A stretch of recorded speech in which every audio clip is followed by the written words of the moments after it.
함께 말씀 보겠습니다. 온전을 보실 말씀은 열왕기상 19장 1절로 5절까지 말씀입니다. 열왕기상 19장 1절로 5절까지 말씀.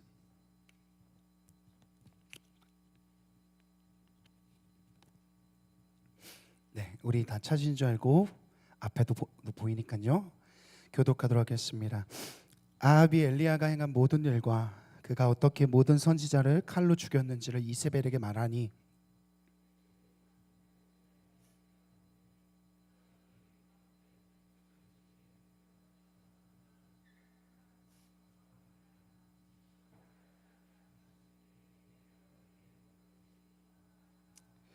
그가 이 형편을 보고 일어나 자기의 생명을 위해 도망하여 유다에 속한 브엘세바에 이르러 자기의 사원을 그곳에 머물게 하고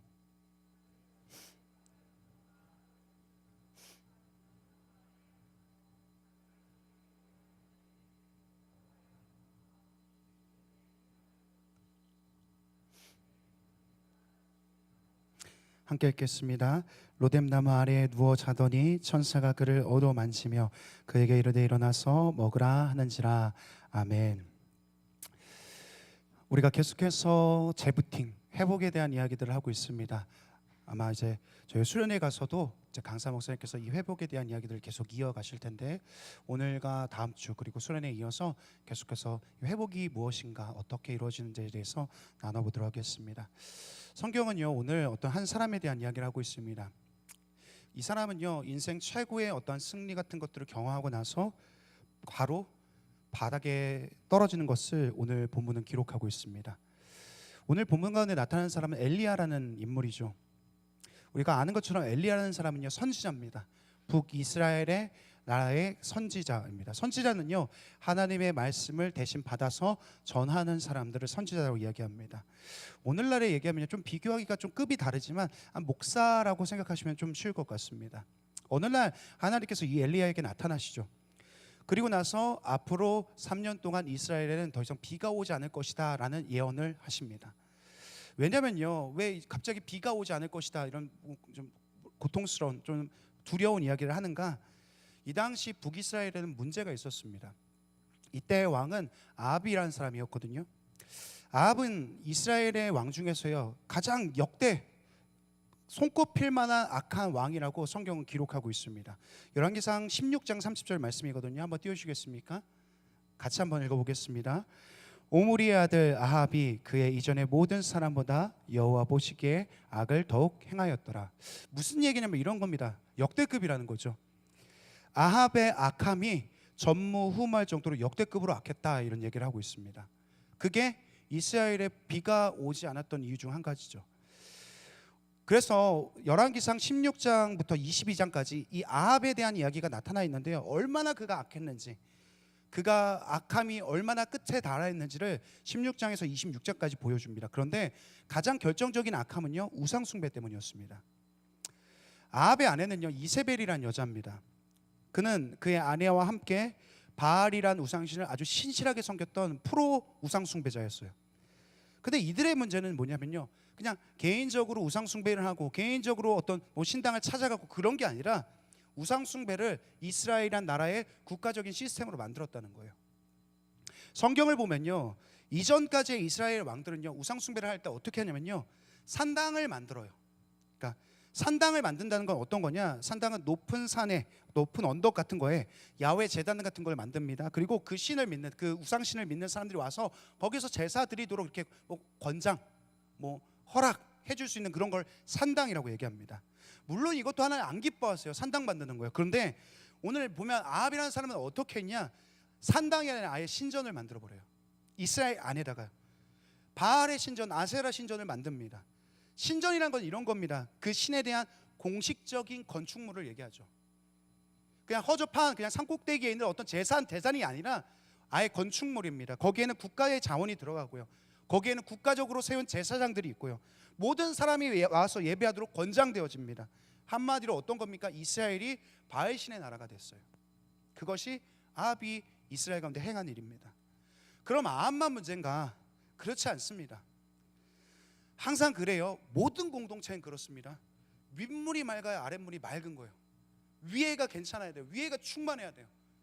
만약에 여러분이 막 지쳤다, 막 침체되어 있다, 여러분이 안 좋다, 그럼 제 문제예요. 또는 그 위의 문제일 수 있어요. 리더가 악하면 백성도 반드시 악하죠.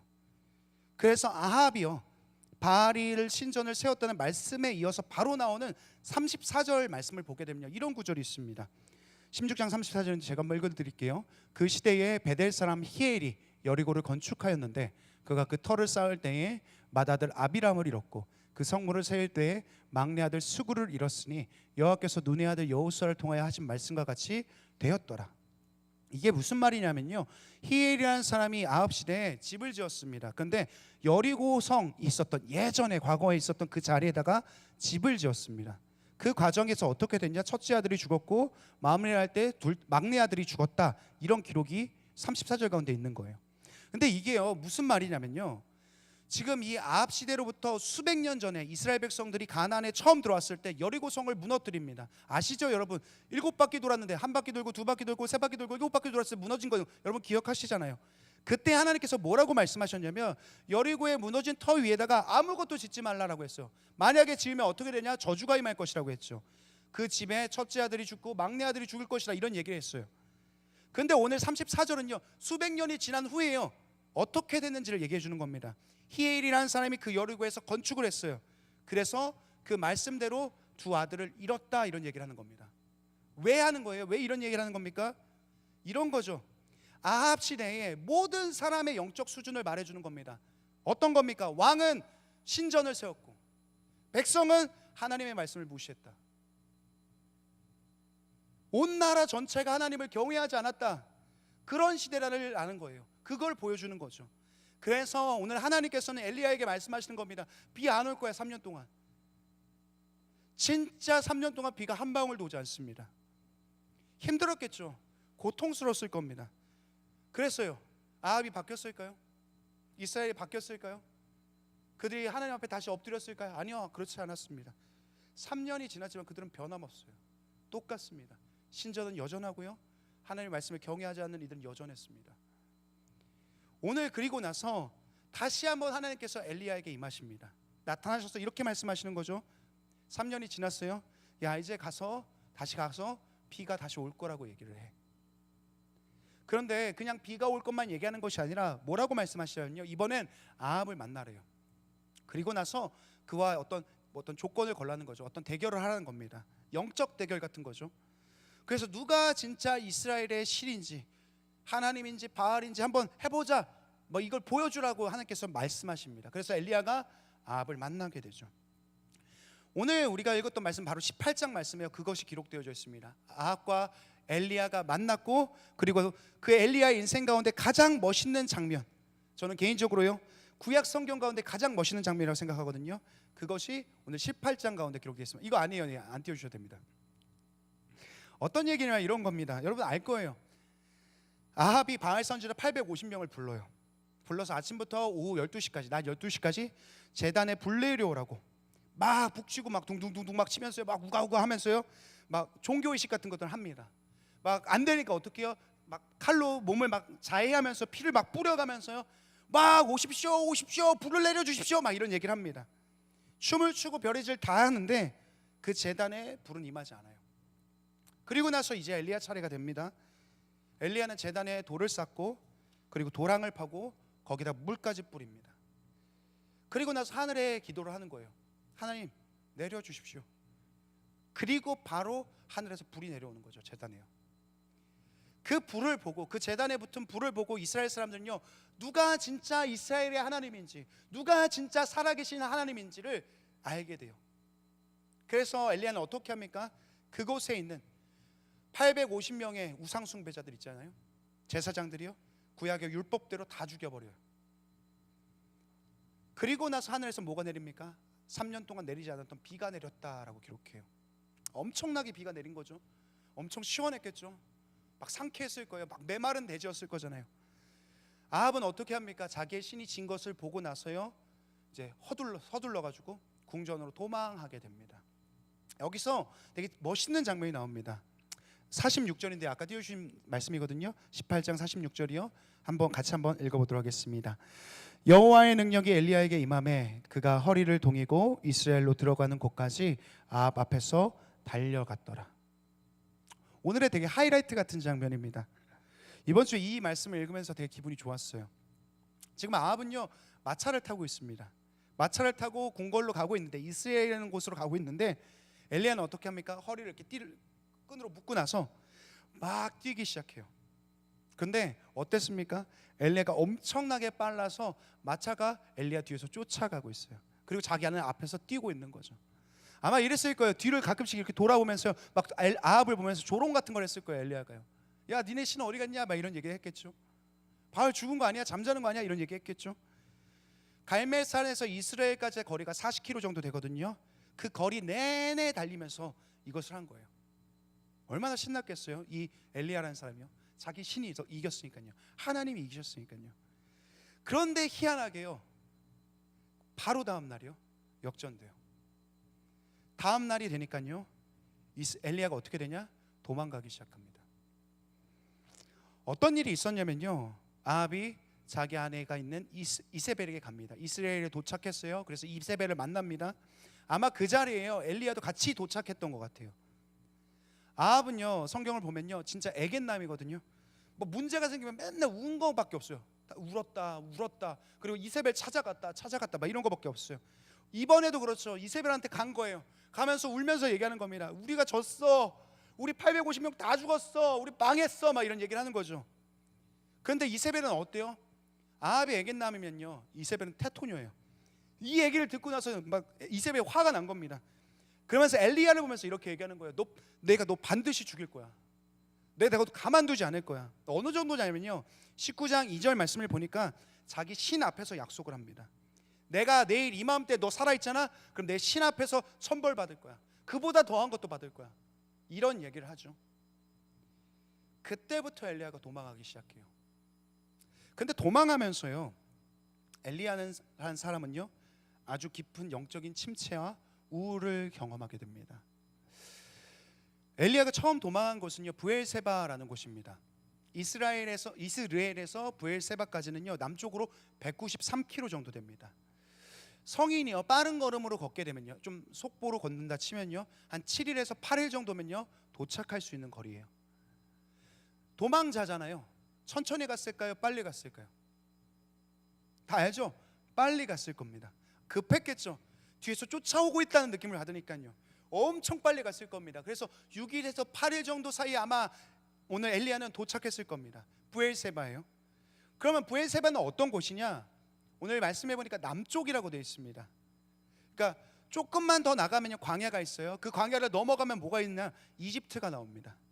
그러니까 이집트에 무역을 하러 가는 사람들이요 이 상인들이 마지막으로 준비하는 남쪽 맨 끝 도시가 브엘세바라는 도시입니다. 이 큰 광야를 이제 앞으로 지나가야 되니까요 이 브엘세바를 지나가서 이 광야를 넘어서 이집트로 나가야 되니까요 마지막으로 음식을 준비하고 물을 준비할 수 있는 장소가 오늘 브엘세바라는 곳입니다. 우리로 얘기하면요 고속도로 휴게소 같은 곳이에요. 거기에 오늘 엘리야가 도착한 거죠. 근데 거기 도착하자마자요 엘리야가 좀 이상한 겁니다. 말씀을 보니까 사환과 함께 있었다 이런 얘기를 하거든요. 사환은 수발을 드는 수종 드는 어떤 아이를 이야기합니다. 이 아이가 자기가 엘리야랑 함께하면서 처음으로 그의 이런 모습을 보게 되는 거예요. 성경에는 엘리야가 어땠는지 자세하게 기록하지는 않습니다. 그런데 상상해 보면 아마도 이런 것 같아요. 가끔씩 막 멍해지고요. 193km 걸어왔다고 했잖아요. 오는 내내 말이 한마디 없고요.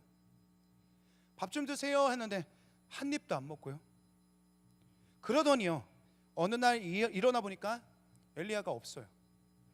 편지 한 장 같은 게 써 있죠. 나 찾지 마.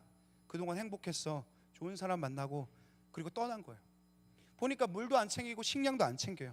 아무것도 챙기지 않았다라고 성경은 기록해 있어요.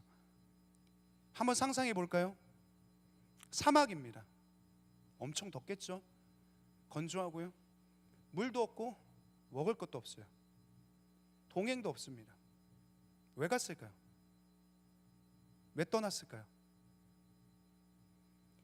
선지자는요 자기가 자기 자신을 죽일 수 없다는 걸 알아요. 왜냐? 하나님을 알기 때문이죠. 그래서 자살은 못해요. 근데 죽고 싶은 거예요. 그래서 그냥 걸은 거예요. 사막을 걸으면서 조금만 더 걸으면 죽겠지, 조금만 더 걸으면 죽겠지. 19장 4절을 보니까요, 그렇게 하루 종일 걸었다고 해요. 근데 안 죽었어요. 이렇게 걸어가다가 늑대 한 마리가 나 덮쳐줬으면 좋겠는데 어디 사자 한 마리 없나? 막 이러면서 걷는 거예요. 오늘 지금 엘리야라는 사람은요, 어때요? 18장의 엘리야와 19장의 엘리야는 너무나도 달라요. 19장에 나타난 엘리야의 모습은 어떻습니까? 죽기 위한 여행을 하고 있어요. 근데 재미있는 건요, 이 죽기 위한 여행을 하고 있는 엘리야잖아요. 근데 엘리야가 자기가 그렇게까지 이제 막 자기 생명을 이제 끝내고 싶어가지고 그러고 있는데, 생각해봐요. 사막이 어떻습니까? 한낮에 너무 덥고 막 건조하고 힘들잖아요. 막 목마르고 배고프고 막 그러잖아요. 그러니까 엘리야가 어떻게 하냐, 에라 모르겠다 하고 하루 종일 걷다가 그 다음에 그늘 밑으로 기어 들어가요. 그게 오늘 나타난 장면이에요. 로뎀나무 밑으로 들어갔다 이런 장면입니다. 여러분, 혹시 죽고 싶지만 떡볶이는 먹고 싶어라는 책을 들어본 적 있습니까? 2019년에 있었던 베스트셀러였죠. 백세이라는 작가가 쓰셨고요, 지금은 돌아가셨어요. 이 작가는요, 기분부전 장애라는 질병을 가졌습니다. 이 기분부전 장애라는 게 뭐냐면요, 마치 만성피로, 우리가 직장인들이나 뭐 가정을 이룬 사람들이 이제 만성피로가 있는 것처럼요, 만성적인 우울증이 계속 지속되는 거예요. 길게는 2년이 넘게 계속해서 이 우울감이 계속된다고 해요. 처음에는 자기가 이런 병이 있는 줄 모르고요, 어느 날 너무 우울해가지고요, 도저히 살 힘이 없는 거예요. 그래서 어떻게 했냐, 진짜 죽기로 작정을 한 거죠. 죽어야 되겠다. 그래서 언제 죽을지, 어떻게 죽을지 막 이렇게 계획을 막 짜고 있었대요. 생각을 하고 있었고, 이제 죽어야 되겠다 이러고 있었는데 친구한테 문자가 온 거예요. 떡볶이 먹자고요. 자기가 제일 좋아하는 음식이요, 최애 음식이 떡볶이래요. 그래서 친구 연락을 받고 나가서 떡볶이를 먹고 왔대요. 그러면서요, 자기가 그런 생각이 들었대요. 아무리 자기가 생각해도 이상하잖아요. 어떻게 죽을 마음을 먹고서 떡볶이를 먹으러 가지? 진짜 내가 맞나? 이런 생각이 들었대요. 근데 인간이라는 것은요, 어떨 땐 그렇죠, 나도 나를 모를 때가 있어요. 내 마음을요. 때로는 죽고 싶어요. 근데 떡볶이는 먹고 싶어요. 마치 두 가지 감정이 서로 상반되는 것처럼 보이지만요, 심리학에서는 뭐라고 얘기하냐면, 우리는 동시에 이런 상반된 감정을 가질 수 있다라고 얘기해요. 내려놓고 싶지만 동시에 붙잡고 싶은 마음이죠. 사실 인간의 본심은 어디에 더 가깝냐면 죽음보단 생명에 훨씬 더 많이 기울어져 있어요. 실제는 뭐예요? 살고 싶은 겁니다. 어떻게든 살고 싶은 거예요. 아마 엘리야가 로뎀나무로 기어 들어간 것도 그런 의미일 겁니다. 얼마나 답답했겠어요. 죽고 싶을 정도로 답답했죠. 그런데 속은 뭐예요? 살고 싶은 거예요. 그래서 4절을 보면요, 그가 하나님께 이렇게 기도합니다. 4절 띄워주시겠습니까? 우리 같이 한번 엘리야의 기도를 한번 읽어보겠습니다. 시작. 자기 자신은 광야로 들어가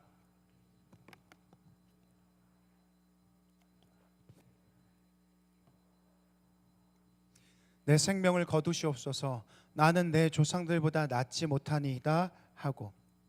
엘리야가 이런 얘기를 하죠. 넉넉하오니, 이것의 정확한 번역은요, 이제 충분합니다 이런 거예요. 이제 지겹습니다. 이게 지긋지긋해요. 더 이상 못하겠어요. 진짜 충분합니다. 그런 얘기입니다. 그러니까 이런 거죠. 하나님 진짜 제발 좀 그만하세요.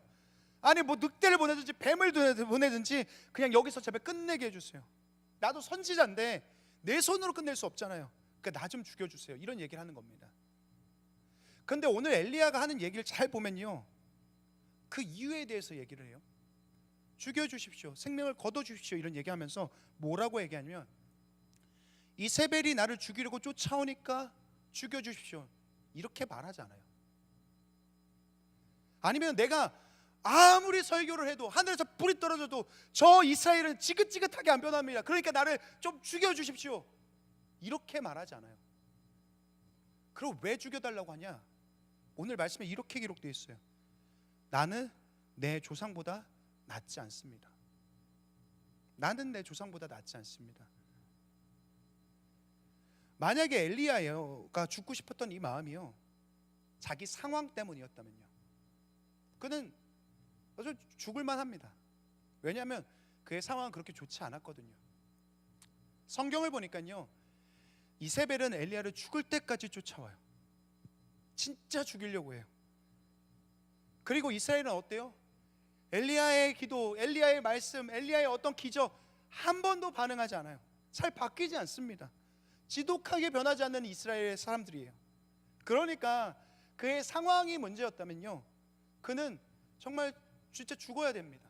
죽을 만해요. 근데 오늘 말씀을 보니까요, 엘리야는 어떻습니까? 그의 상황 때문이 아니라고 얘기해요. 뭐 때문이라고 말합니까? 상황이 아니라 마음 때문이라고 얘기해요. 그는 자기 마음 때문에 지금 죽고 싶어해요. 하나님, 나는 내 조상들보다 낫지 못합니다, 이 마음이죠. 근데 이 마음은요, 이건 비단 엘리야의 이야기뿐만 아니라 인간의 심리를 연구하는 사람들도 똑같은 얘기를 합니다. 무슨 얘기냐면요, 심리학 용어 중에서 이런 얘기가 있어요. 고통 회피 이론이라는 게 있거든요. 심리학자 에드윈 슈나이드만의 이론이에요. 이런 얘기를 합니다.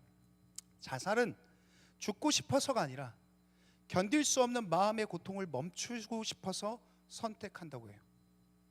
무슨 말이냐면 이런 거예요. 우리가 왜 죽기를 결심하냐? 내가 나를 볼 때 너무 비참한 거예요. 자기를 보는 게 너무 고통스러운 거예요. 내가 이걸 못 버틸 것 같은 거예요. 이 마음과 생각을 멈출 수가 없으니까요, 그런 결정을 내린다는 겁니다. 미국에 한 나옴이라는 여성이 있었습니다. 중년 여성이에요. 어느 날 검사를 받았는데 몸 안에서 종양이 발견되어졌어요. 그리고 검사를 다 해보니까 악성 종양이었어요. 자기가 치명적인 암에 걸렸다는 것을 알게 됐습니다. 그리고 나서 바로 우울증에 걸리게 돼요. 왜 우울증에 걸렸을까? 고통 때문이었나? 아니면 상황 때문이었나? 암 때문이었나?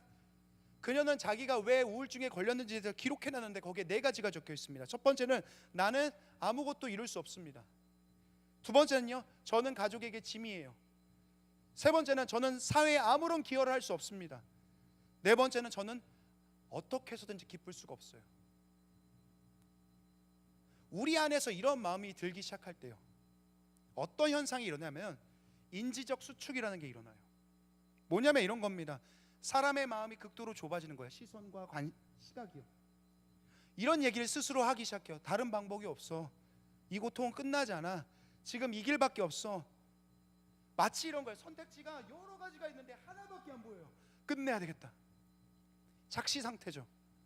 정상적일 때는 A, B, C, D, 이 문제를 해결하려면 이렇게 해야 되겠다, 저렇게 해야 되겠다, 이게 떠오르거든요. 위기 상태에서는요, 죽는 길밖에 안 보여요. 오늘 성경에서 엘리야도 그렇죠. 한 길밖에 안 보이는 거예요. 나는 아무것도 아니야. 난 진짜 별 볼 일 없어. 난 진짜 끝내야 돼. 근데 이게 뭐 때문이라고 성경은 얘기하는 겁니까? 상황 때문입니까? 아니면 마음 때문이라고 얘기해요. 우리의 마음이요. 상황은 거들 뿐이라고 얘기해요. 그렇다면 엘리야의 속마음은 어땠을까요? 진짜 마음이요. 이러잖아요. 나는 조상들보다 낫지 못합니다. 그러니까 나를 끝내주십시오. 이렇게 말하잖아요. 근데 진짜는 뭐였을까요? 이런 거죠. 저는 조상들보다 낫고 싶습니다. 정말 잘해보고 싶어요. 하나님, 저도 모세처럼 바로의 손에서 이스라엘을 구원하고 싶어요. 이 아합의 손에서요. 나도 사무엘처럼 이스라엘을 변화시키고 싶습니다. 근데 해보려고 했는데 안 돼요. 그렇게 저는 열등하고요, 그래서 저는 죽고 싶습니다. 아마도 이 엘리야라는 사람은요, 앞서서 자기가 했던 어떤 일들 때문에 자기가 꽤 괜찮은 사람이라고 생각했던 것 같아요. 근데 그 마음이 무너지는 거야. 그러니까 어떻게 해야 돼요? 난 너무 비참한 거예요. 나는 너무 별 볼 일 없는 겁니다. 그래서 자기 생명을 끝내달라고 말하고 있죠. 사실 엘리야는요, 구약의 선지자 중에서요, 그들을 모두를 대표할 정도로 대단한 사람입니다.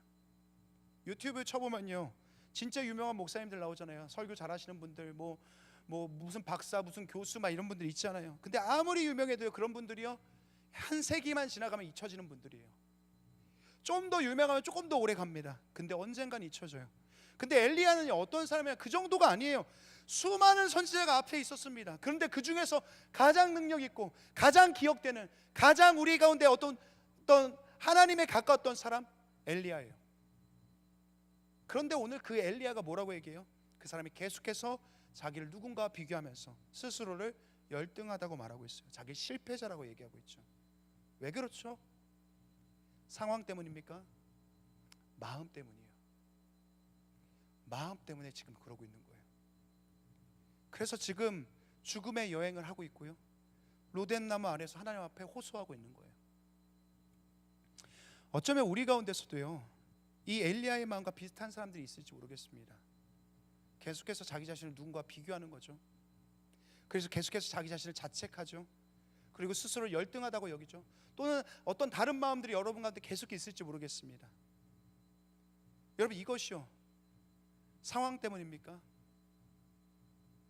잘 생각해 보세요. 여러분 마음 때문이에요. 물론 상황도 그리 좋지 않을 수 있어요.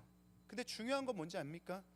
내 마음이 일어서지 못하게 계속해서 스스로 말하는 거예요. 되새김질을 하는 거죠. 안 됩니다. 바뀌지 않을 거예요. 해서 뭐합니까? 즐거운 게 하나도 없어요. 나는 짐입니다. 자기 자신한테 계속해서 이걸 주입해요. 그것이 우리 가운데 있는 모습이죠. 자, 그럼 어떻게 해결할 수 있을까요? 세상은요, 약을 먹으라고 합니다. 우울증에 있으면, 침체가 일어나면, 기분이 그렇게 좋지 않으면. 그래서 약을 먹으면 어떻게 되냐? 호르몬이 나올 거예요. 그리고 좋아질 겁니다. 근데 문제는 뭐냐면요, 한계가 있어요. 이 약을 먹는 거에 있었어요. 그 호르몬을 조종하는 그 마음이 병들었기 때문이죠. 그래서 사실 약은 도움을 줄 수 있지만요, 우리를 완전히 회복시키기는 어려워요. 2005년에 워싱턴 포스트에서요, 이런 기사가 실렸습니다. 우울증 약에 대해서죠. 이 우울증 약을 먹으면요, 두 가지는 확실하다고 했어요. 대표적인 우울증 약 세 가지가 있거든요. 프로작, 팍실, 졸로프트예요. 이걸 먹으면 분명히 효과가 나타날 겁니다. 이건 확실해요. 근데 두 번째 확실한 건 뭐냐면 이런 겁니다. 설탕을 먹어도 똑같은 효과가 일어난다는 거예요. 여러분, 위약이라는 걸 알 겁니다. 설탕으로 만든 가짜 약을 만들어서 먹였더니 이 세 가지 약과보다 더 효과가 있거나 동등하게 효과가 있었다라고 얘기해요. 그럼 결론이 이거네요. 우울증에는 설탕이 효과가 있습니다. 그러니까 앞으로 설탕 많이 드세요. 제로 먹지 말고요. 뭐 이런 게 아니라는 거죠. 오늘 설교의 결론은 그런 게 아닙니다. 무슨 얘기냐? 약을 먹어도 한계가 있다는 거예요. 그래서 정신과 의사들은 어떻게 해요? 약과 상담을 병행합니다. 왜냐하면 이 약이 해결이 될 수 없으니까요. 결국 뭡니까? 마음이요. 마음이 회복을 해야 되죠. 그럼 이렇게 생각하는 사람이 있을 겁니다. 목사님, 저는요 100% 마음 때문이 아니라 상황 때문입니다. 제 상황이 해결되면 해결될 거예요 라고 얘기하는 사람이 있을지 모르겠습니다. 아까 그 죽고 싶지만 떡볶이를 먹고 싶어, 이 사람 있잖아요, 백세희라는 작가분이요, 이런 얘기를 하더라고요. 이 작가한테요, 누군가 이런 얘기를 했대요. 질문을요. 작가님 책이 베스트셀러 됐으니까요, 이제 우울증이 없어졌겠네요.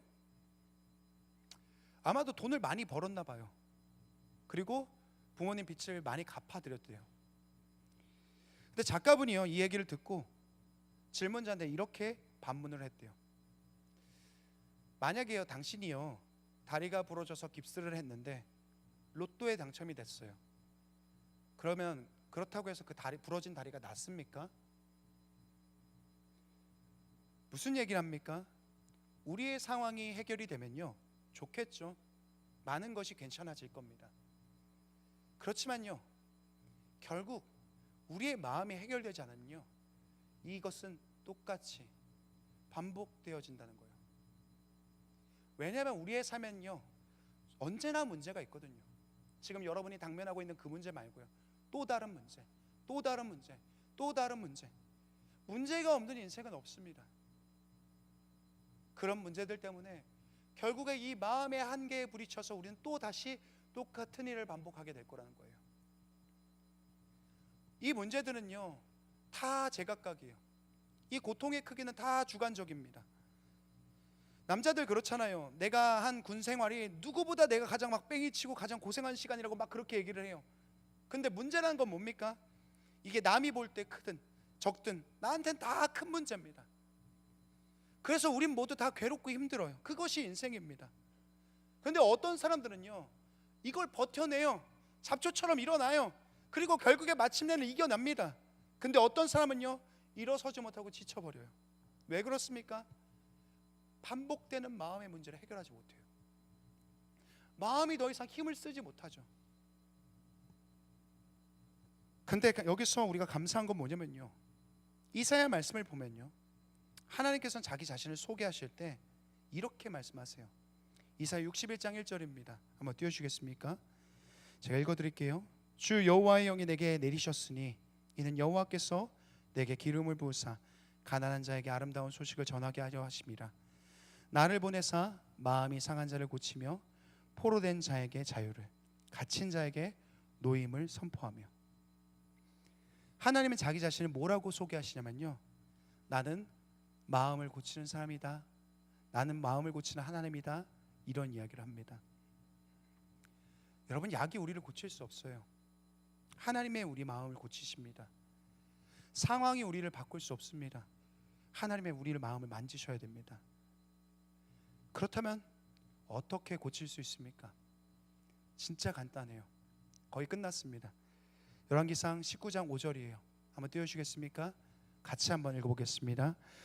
로뎀 나무 아래에 누워 자더니 천사가 그를 어루만지며 그에게 이르되 일어나서 먹으라 하는지라. 뭐라고 얘기해요? 로뎀 나무에 가면 된다고 해요. 로뎀 나무가 뭘까요? 뭐 라벤더처럼 우울증에 좋은 향기가 나는 그런 나무였을까요? 아니면 기분 좋게 하는 맛있는 열매가 나는 그런 나무였을까요? 아닙니다. 그냥 사막에요, 그냥 막 이렇게 막 엉망진창으로 자란 관목 같은 겁니다. 이제 뭐 공원 같은 데 가면은 이렇게 낮게 깔리는 이렇게 정원 같은 데 있는 나무들이죠. 짧게, 그리고 이렇게 곱슬곱슬 이렇게 자라는 나무들이 있어요. 그걸 관목이라고 얘기하거든요. 오늘 이 로뎀 나무는요, 광야 한가운데에 있어서 잠시 숨을 수 있는 곳을 말해요. 근데 여기는요, 완전한 쉘터는 아닙니다. 일단 잠깐 여행자들이 잠깐 쉬고 잠깐 회복해서 힘을 얻을 수 있는 그런 공간을 말합니다. 로뎀 나무에 어떤 특별함도 없어요. 근데 중요한 건 뭡니까? 오늘 그 로뎀 나무에요, 하나님이 찾아오셨다는 거예요. 오늘 이 엘리야의 문제는 뭐냐면요, 엘리야가 열왕기상 17장부터 등장해요. 17장, 18장, 19장. 그가 움직일 때마다, 어떤 것들을 결정할 때마다, 행동할 때마다 똑같은 한 가지 단어가 계속해서 반복됩니다. 그게 뭐냐면 여호와의 말씀이 임하였더니, 여호와의 말씀이 임하였더니, 엘리야가 이렇게 했다, 엘리야가 이렇게 했다. 엘리야라는 사람은요, 늘 하나님과 함께 했습니다. 하나님의 음성에 귀를 기울였어요. 그랬던 사람이죠. 근데 그랬던 엘리야가 그날이죠, 이세벨이 자기를 죽인다고 했던 날이요, 처음으로 자의적으로 도망해요. 처음으로 자기 힘으로 도망해요. 그게 19장 3절입니다. 한번 띄워주세요. 제가 한번 읽어드릴게요.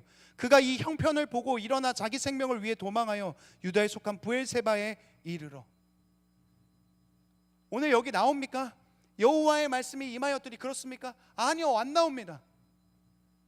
성경 저자는요, 이런 엘리야의 모습을요, 그냥 이세벨의 위협에서 도망한 엘리야의 모습이라고 보지 않아요. 뭐라고 봅니까?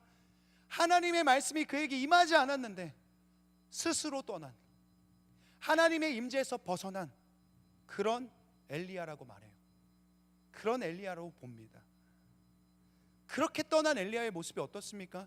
완전 보통 사람이에요.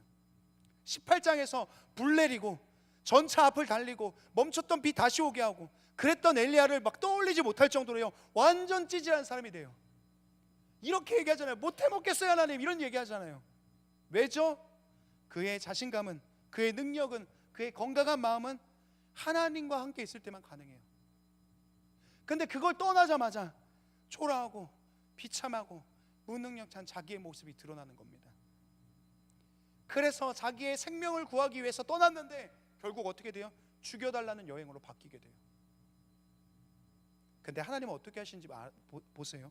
하나님은요, 계속 기다려요. 그가 193km 이동했다고 하잖아요.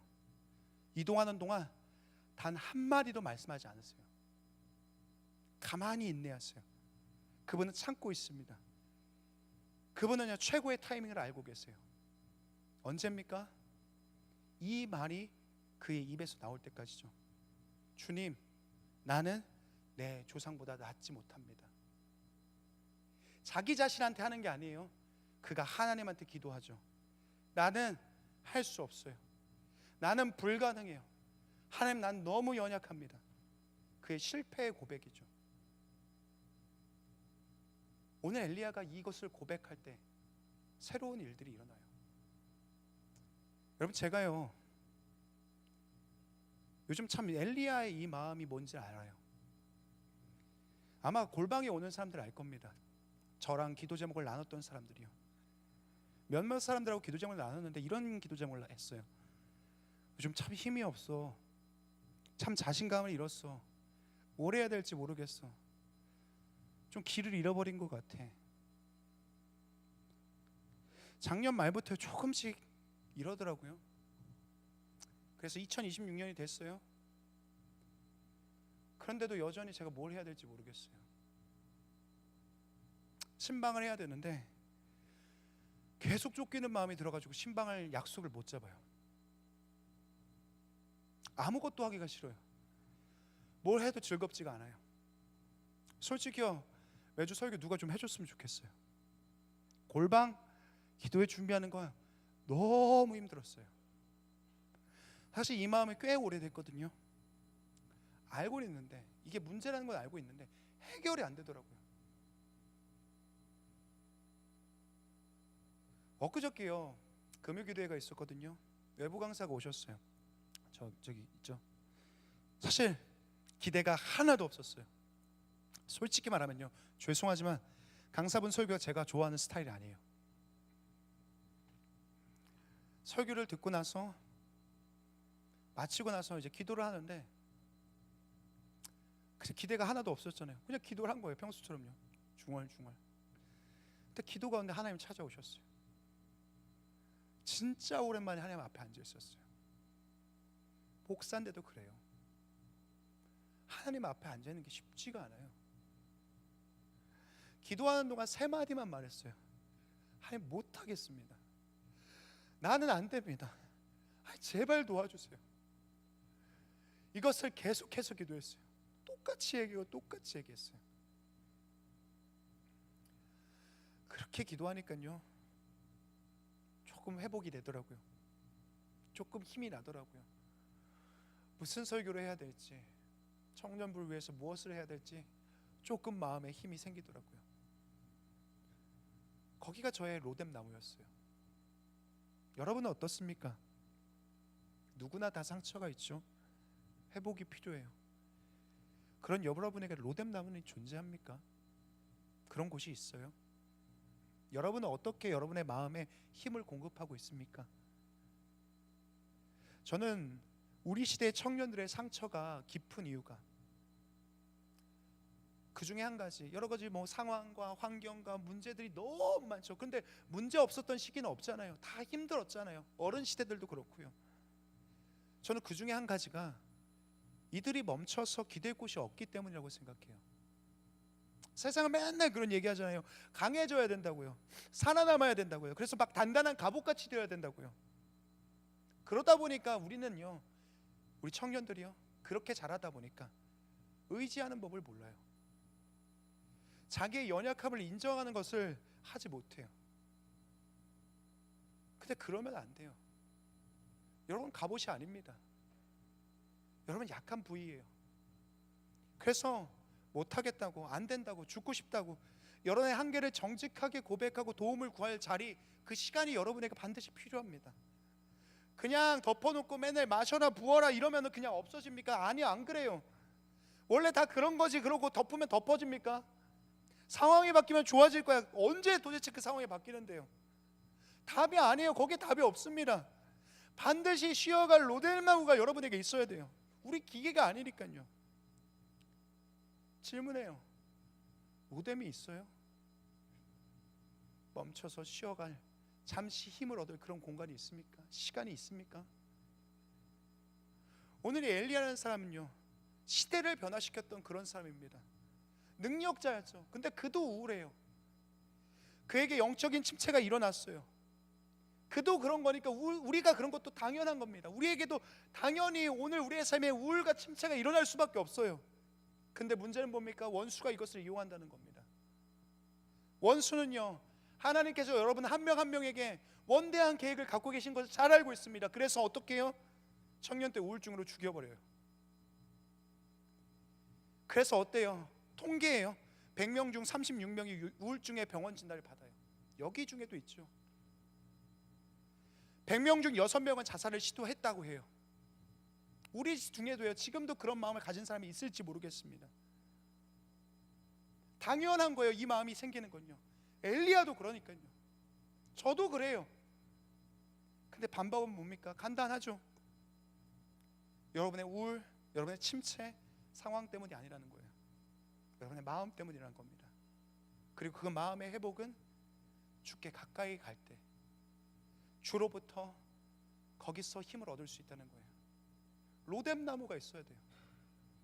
거기서 변화될 수 있어요. 그리스도를 주로 영접했다면 그리스도는 이미 여러분 안에 있습니다. 그에게 다시 찾아간다면, 그의 말에 귀를 기울인다면, 그분과 함께 시간을 보내는 것을 더 많이 지속한다면 좋은 회복이 여러분에게 일어날 겁니다. 여러분, 수련회는요 진짜 좋은 로뎀 나무입니다. 가라는 얘기 아니에요. 들었으면 좋겠어요. 거기 와서 좀 회복했으면 좋겠어요. 거기 하나님 얘기밖에 안 합니다. 수련회에 가서 좀 시간 나면 여러분 산책도 하고 그러세요. 진짜 좋습니다. 기도도 하고 걸으면서 여러분 안에 문제가 뭔지를 발견하고 여러분의 마음이 다시 회복하고 힘을 얻는 시간이었으면 좋겠습니다. 반드시 여러분의 로뎀을 찾아야 됩니다. 시간이든 장소든 상황이든 여러분의 삶 속에 로뎀 나무를 다시 회복하십시오. 거기로 나아가서 여러분의 마음이 회복하고 힘을 얻게 되길 소원합니다. 우리 같이 찬양하고 기도하겠습니다.